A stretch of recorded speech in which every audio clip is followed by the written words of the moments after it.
Selamat berjumpa kembali dengan anak Ciremai. Kali ini kita akan membahas tentang cara penggunaan dari daftar hadir TPS ya. Daftar hadir TPS ini digunakan untuk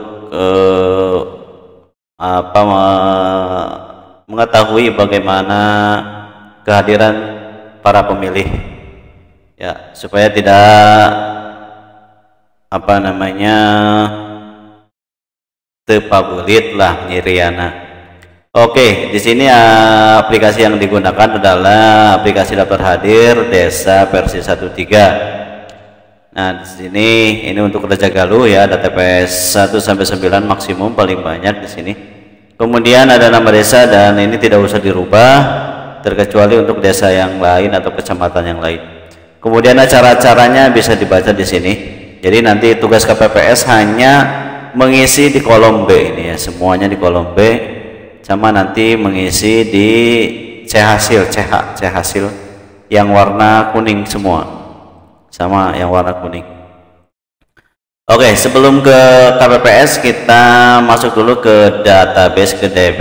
DB ini nanti yang ngisi PPS saja atau ODP PPS. Nah, yang ngisinya nanti biarkan dia yang mengisi semua data DPT, DPTB sama DPK. Tapi ada istilahnya yang sekarang sudah dirubah, yaitu DPTB itu sama dengan data pemilih pindahan, sama DPK. DPK itu jadi daftar pemilih tambahan ya, jadi istilahnya. Tapi untuk sementara kita gunakan DPT dan DPT. Kalau DPTB itu tambahan atau sama dengan ya, nanti disamakan ya, DPTB itu sama dengan pemilih pindah gitu aja lah. Kemudian DPK itu adalah daftar pemilih khusus atau daftar pemilih tambahan, artinya termasuk karena DPT. Nah, itu nantinya seperti itu ya. Jadi kalau tidak ada di DPT atau tidak ada di DPT DPTB, kalau istilahnya dulu mah DPT pindah memilih, nah berarti masuknya ke DPK. DPK itu atau istilah sekarang itu dirubah menjadi daftar pemilih tambahan. Jangan kebingungan ya, istilahnya agak sedikit bergeser. Nah, untuk DPPS itu nanti disuruh ngisi di database-nya ini 1 sampai 600 itu untuk DPT, kemudian 600 sampai 625 untuk DPTB atau daftar pemilih pindahan, artinya yang memilihnya pindah baik tugas atau pindah domisili. Ini di sini DPTB. Dan yang DPK ini untuk yang memilih daftar pemilih daftar pemilih tambahan atau daftar pemilih khusus yang tidak termasuk ke DPT dan DPTB ya. Istilahnya agak sedikit membingungkan sekarang, tapi nanti dilihat di sirekapnya ya, pokoknya seperti itulah. Kemudian kalau sudah PPS, ODP PPS mengisi semuanya, kalau DPT kan sudah ditetapkan. Nah, ada juga nanti ada keterangan meninggal statusnya, kemudian ada juga yang pindah domisili. Nanti ada coretan sebenarnya di absen yang sudah di print, kalau meninggal sudah ada dicoret ya. Nah, nanti kemudian ada ini untuk jumlah surat suara. Jumlah suara ini ada 1 untuk gubernur dan bupati, jadi diberi angka 1. Nanti untuk dijumlahkan berapa jumlah suara yang digunakan ataukah surat suara yang digunakan. Kemudian untuk di DPTB ini ada yang pindahan ini ya, daftar pemilih pindahan istilah sekarang, yaitu nanti ada yang 2, ada juga yang 1. Nanti bisa diisinya 0. Misalnya yang gubernur saja 1, berarti tinggal isi 1, yang bupatinya dikosongkan ya. Kalau dua-duanya berarti kalau pindah domisili nanti ada 2, tergantung nanti di surat daftar pemilih pindahan tersebut. Kemudian yang DPK itu, DPK biasanya wajib 2 karena sudah berdomisili di tempat tersebut. Ini nanti diberi angka 1 dan angka 1. Kemudian kalau sudah beres semua, nanti tugas yang selanjutnya adalah untuk KPPS.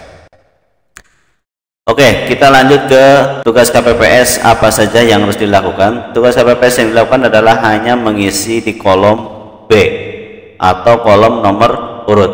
Jadi Anda tinggal diklik saja, diketik saja angka 1, maka secara otomatis akan terisi. Jadi tinggal angka 1, kemudian misalnya ada yang masuk lagi, nomor berapa? Misalnya nomor 86, maka akan terisi. Nah, di sini ada yang merah. Ini meninggal. Kenapa yang meninggal bisa memilih? Nah, itu patut dicurigai. Silakan dicek dan cross check KTP-nya, kemudian koordinasikan dengan PPS-nya. Jangan dulu dikasih surat suara. Ini dicek, cross check dulu apakah ini benar meninggal atau misalnya sudah pindah domisili. Nah, ini tinggal di cross check. Jadi kalau meragukan, dicek dulu ya ke PPS-nya. Kalau meragukan, ganti dulu misalnya ke peserta yang lain. Nah, ini tinggal diisi saja, terserah. Kemudian nah seperti itu, tinggal gampang aja juga nih. Ada yang meninggal nomor 1 ya, tadi yang meninggal 15. Kemudian ada juga yang misalnya kita sudah tengah-tengah nih, ada lagi harusnya ada yang 2. Nah, 2 ini mungkin karena matanya sudah agak liar atau gimana, atau tengah hari, karena baru ngetik 2, oh ternyata di enter salah, karena di sini angka 2 tersebut sudah terisi atau sudah absen. Nanti ada error, pemilih sudah isi daftar hadir. Jadi kita dicek dulu apakah benar itu nomor 2. Kalau nomor 2 nya sudah, kenapa ada yang datang lagi nomor 2? Nah, itu patut diselidiki sampai tuntas. Jangan dulu dikasih masuk, di cross check dulu. Nah, itu jadi seperti itu ya, seperti ini. Kalau kita ngisinya sudah, kalau pernah isi absen kemudian kita ngetik yang salah, yang sama, maka akan ada peringatan. Nah, ini dilakukan terus menerus sampai selesai. Misalnya 2032 kita isi ya. Nah, ada sudah. Oke, berarti kalau sudah, nanti di sini ada rekap jumlah pemilih. Ini DPT ini adalah di 90, 905, 98. Nah, ini diambil dari mana? Ini diambil dari database yang ini, yang aslinya. Jadi kalau database-nya di sini ada, nah, DPT-nya sini kan 198. Nah, total kan 198, laki-laki 93, perempuan 105. Nanti kalau ada DPTP nanti juga tercatat secara otomatis. Kemudian jumlah pemilih yang hadirnya, yang pemilih yang hadir ini diambil dari data di sini.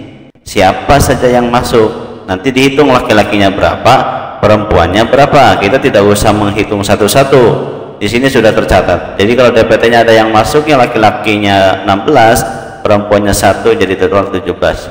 DPTW nanti secara otomatis akan menghitung sendiri. Kemudian ada lagi di sini jumlah kartu suara yang digunakan. Ini diambil dari data ini. Jumlah angka satunya ada berapa? Ini kalau sini ada 17. Ini 17 ini harus sama dengan yang digunakan. Terkecuali nanti ada DPTB atau daftar pemilih pindahan DPTB. Ya, pemilih pindahan ini juga sama. Ada yang dikasih 2 sama ada yang dikasih 1 surat suaranya. Jadi jangan kaget kalau untuk di DPTB atau DPT pindahan. Berarti yang ini. Jangan kaget kalau ada sedikit gejrot. Karena di situ ada tergantung jenis pindahannya. Nah, kalau sudah diisi, itu pasti cuma ini saja. Gak usah ngotak-ngotak ya, kotak-atik yang lain ya.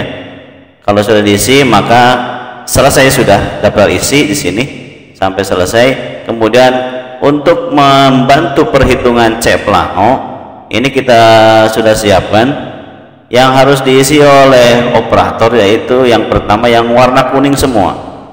Yang pertama adalah jumlah suara yang terima 2,5%. Ini harusnya 2,5% ya, lebih 2,5%. Ini ditulis atau catatnya adalah sesuaikan dengan yang diterima, jangan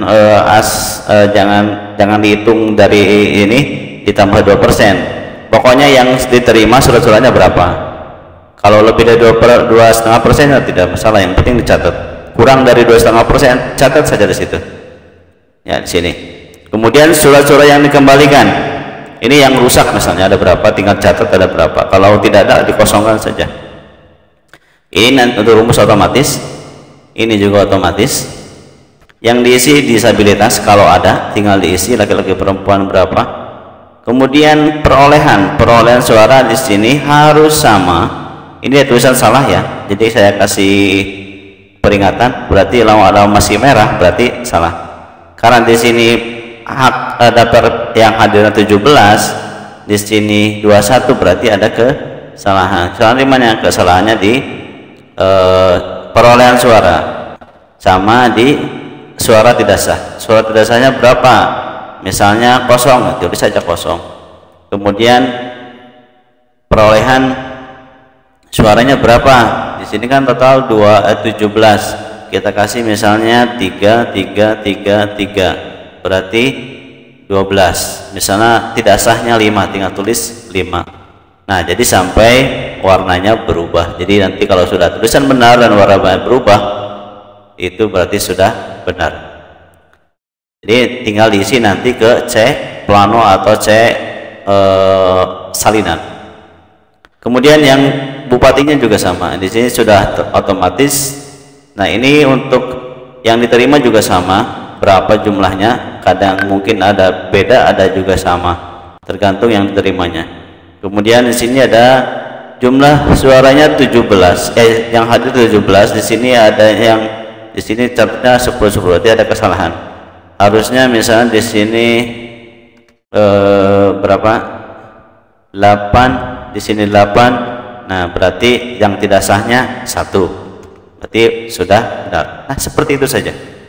Jadi tidak sulit. Yang harus dilakukan KPPS adalah hanya mengisi di kolom B yang ini dan yang warna kuning. Selesai. Itu pekerjaannya. Jadi ini hanya sebagai pembantu, jangan sampai kita menggunakan kalkulator kemudian riweuh jadi semuanya salah. Ini hanya sebagai alat pembantu untuk perhitungan saja ya.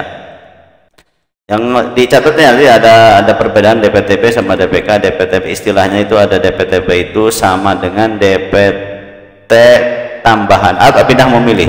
Kalau DPK itu sama dengan dapat memilih tambahan, artinya yang tidak termasuk DPT. Oke, situ saja yang bisa di share. Nanti kalau ada pertanyaan silakan diajukan ke PPS, nanti PPS yang akan menjelaskan. Terima kasih, sampai ketemu di video selanjutnya.